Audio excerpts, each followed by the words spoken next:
What's up guys, Albert here. Welcome back to the channel. In today's short video, we are talking about investing in Rhode Island, especially in Providence, Rhode Island. Let me just put my microphone a little closer. Is it still a good time to invest, to find these very popular multi-unit properties that we see here all the time? Can you even find an investment property that makes any financial sense right now?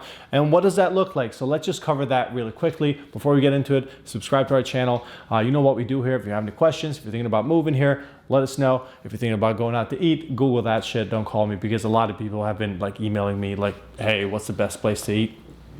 You know what? I don't do that. So let's get into today's video. Investing in real estate is obviously one of the safest bets to put your money, historically speaking. Consistent growth in your money has always been seen in real estate. If you look at the last 90 years, the average return on investment in real estate is somewhere between 6.8 or 7.1%, something like that, right? It's not crazy. You're not going to get crazy returns, but on average, you get extremely consistent returns. So everybody's excited about it, and everybody wants to invest in real estate.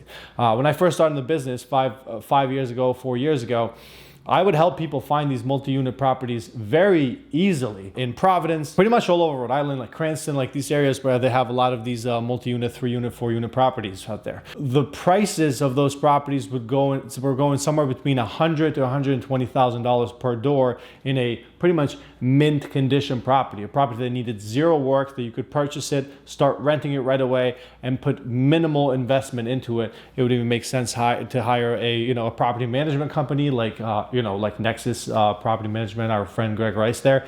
It would be easy for you to hire someone like that, because there'd be enough cash flow for you to do this the right way, which, by the way, I suggest if you do investments, hire a property management. Hit up my boy Greg. I'll put his head right here somewhere so that you can see him. What happened now? Like, can you still find an investment property now in 2022 in Rhode Island? You definitely can, but it's not a great time to do so. It is not very easy. If you look at average price point on these multi-units per door, like I said, they've gone from $100,000 to $150,000, $160,000, $170,000, and even to $200,000. There's three main contributors to this, right? The number one contributor is obviously interest rates and lack of inventory.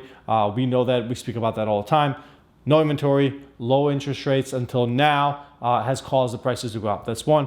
Two, first-time home buyers. First-time home buyers in Rhode Island, it's a really good way to get into investment properties with very little to no money down when it comes to buying a multifamily property, because Rhode Island offers a lot of these programs where they cover your down payment assistance, first-time home buyers, zero money down.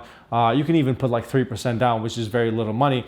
So all of these first-time home buyers got involved in this, right? And then when they look at that multi-unit, they're not looking at it from the same lens that an investor would look at it. What does that mean? So a first-time home buyer will look at that property, and as long as the math kind of makes sense for them to live for free in the unit, they'd be okay with it, and they go for it. Meaning, let's say they buy a property, a 3-unit, and they decide to live on the first floor and rent out the second floor and the third floor.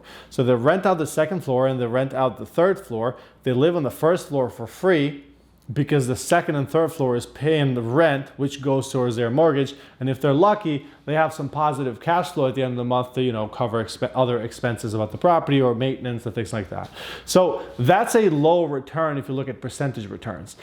An investor would look at renting all those 3 units out and get a 7 to 8% cap rate on their investment, and that's what they will look to get. But because all these first-time home buyers were buying these properties, they were not looking for that. Now they were willing to pay a little bit more, and because they were willing to pay a little bit more, the average prices of these properties went up to the point where, if you look at it as strictly as an investor, you put 20% down, you want 7% return on a yearly basis on your cash.